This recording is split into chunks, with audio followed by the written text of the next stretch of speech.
start by saying that it's been over 33 years since I worked in this kitchen, and it has changed a great deal. I was here for 7 years, actually I should say 7 years of nights, because it was night school, that's what took me so long.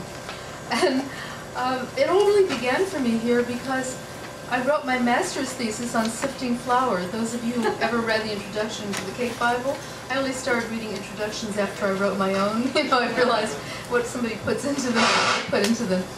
But at any rate, it started with my investigating flour. Am I doing this with a microphone?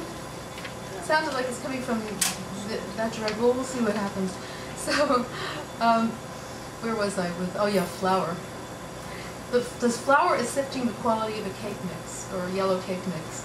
And I didn't get to find out until maybe 10 years later when I experimented and did it mainly through teaching, and that became the basis of the Cake Bible. So to be here now and really talking about flour, and I volunteered to talk about flour because although this started off talking about molecular gastronomy in this group, I thought, you know, I didn't understand that flour wasn't just flour, that it's an incredibly complex thing, and if you want to really get more into the complexities of what it is, I wrote about it in great detail in the Bread Bible. But what I've done essentially in the past 2 weeks is to try to boil down everything I know about flour to 5 pages of really large font so that I won't bore you to tears, and to make it relevant to what we're doing now.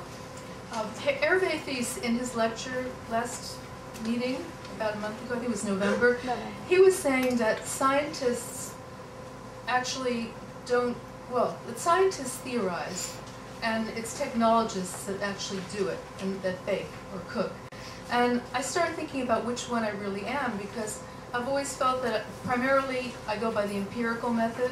I don't want theories to slow me down. You know, I want to find out what is actually happening. And then eventually I became curious as to what the reasons were, or the possible reasons. So I decided that really I'm a Scientologist, a combination of a theologist and a scientist. But since that term has been taken, I'm going to, from here on in, call myself a scientician, which I think has somewhat more of an appeal. And you know, I've gotten so involved in this molecular gastronomy stuff. It's so fascinating that I actually dreamt about it a couple nights ago. And it was this quasi-nightmare because I was at a conference where we were all sitting with food in front of us. Well, there was food, but there was also a placemat. And being molecular gastronomy, I assumed the placemat was edible until I started eating it. It was linen. And so instead of feeling ridiculous, I yelled in a loud voice, without a microphone, how many other people have done this? And in a room of about 100, 4 of the women volunteered that they had. And I said, well, you know, this gives me the idea that we should really be eating neurologically. We should, like in 1984, where it suggested that you should put your fingertip into a machine and it will tell you what you need to eat that day, rather than leave it up to your, oh, I'm in the mood for pizza today. You know, and then the machine could program stimulating the sensors, because we don't perceive things without our senses. So if we decided that we liked a certain neurological menu, if we were really good, we could do it ourselves. But if we weren't, we'd get a neurological chefs. And I thought, wow, this is pretty inventive, until I suddenly realized that this is just what this guy in Chicago is doing, not with a machine. I forget his name, but he has a restaurant where you're eating paper. What is his name? Omaro Kantu. Where you eat your menu. Omaro Kantu at Moto. I'm going to try to repeat that. But the thing is, there you're tasting it, but you're not feeling it. My idea is that you'd also be feeling the texture, so you get the whole 9 yards. And actually, eating a placemat isn't that far-fetched, because Romali Ruti, has anybody ever had that? Only one restaurant in New York ever had it, out of India. It's called the handkerchief bread. It's so thin, and it's folded so that it resembles a handkerchief, and it has that kind of quality. There are a lot of people who think that baking is more alchemy than science. So I also decided to clear that up in my mind, at least, and I'm going to tell you what I found in the dictionary. Alchemy, an early unscientific form of chemistry that sought to change base metals into gold and discover a life-prolonging elixir, a universal cure for disease, and a universal solvent alkahest. I didn't really fit that, I didn't like that description of myself too well, so I went with the second one. A power supposedly like alchemy, especially of enchantment or transformation. Now, isn't that what baking is about? You know, you're taking these basic ingredients and you're doing magic with them. Then I looked up science, and I like that one too. It says, the study of the physical and natural world and phenomena. especially by using systematic observation and experiment. And I think that fits. So back to scientician, I think I'll stay with that one. Anyway, starting with the flour not being flour concept, when I did the Cake Bible and I went on tour, I was in Los Angeles, and they always give you escorts who prepare the food for you, and the person who was my escort had never baked before. So my first question was, what kind of flour did you use? And she said, all-purpose. And I said, but the recipe says cake flour. And she said, well, all-purpose doesn't say it isn't cake flour. And that's when I realized that people know so very little about flour, and it's so hard to say in every recipe, and I mean this and I don't mean that. But I uncovered this book. We have a place in New Jersey, in Hope, and this comes from a town nearby. It's over 100 years old, and it's the Blairstown Methodist Episcopal Church Family Cookbook. And I had this book for about 5 years before I ever opened it. And finally, the first thing that hit my eye was Ben-Hur flour.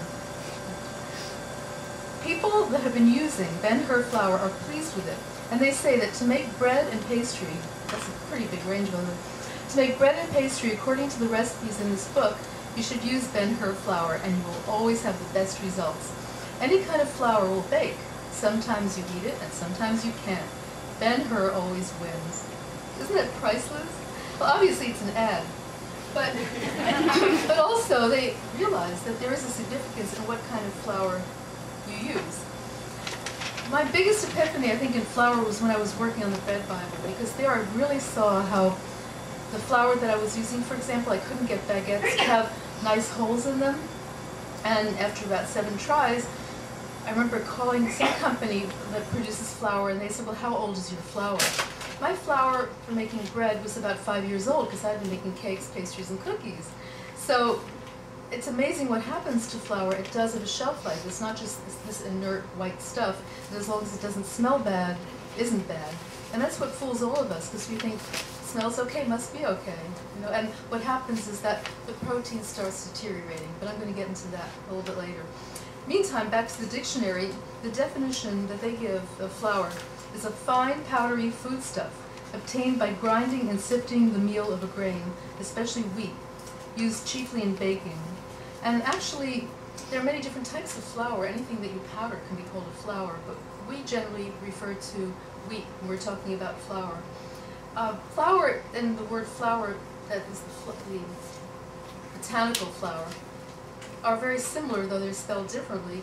And in my research, I uncovered the fact that the reason that our baking flour is called flour is really named after the botanical flour, because it's considered the heart or the best part of the grain. And the wheat flour, actually, that we use consists of a whole universe. The grain is also referred to as the wheat berry, and it's kind of like an egg, in that the egg shell corresponds to the bran, the outer protective coating of the wheat grain, and the endosperm of the wheat grain is like the white that feeds the yolk, which is the germ. And the germ, of course, is called germ because it can germinate. And when you put a flour grain in water, it sprouts. And until then, you can keep it for maybe hundreds of years and nothing goes wrong.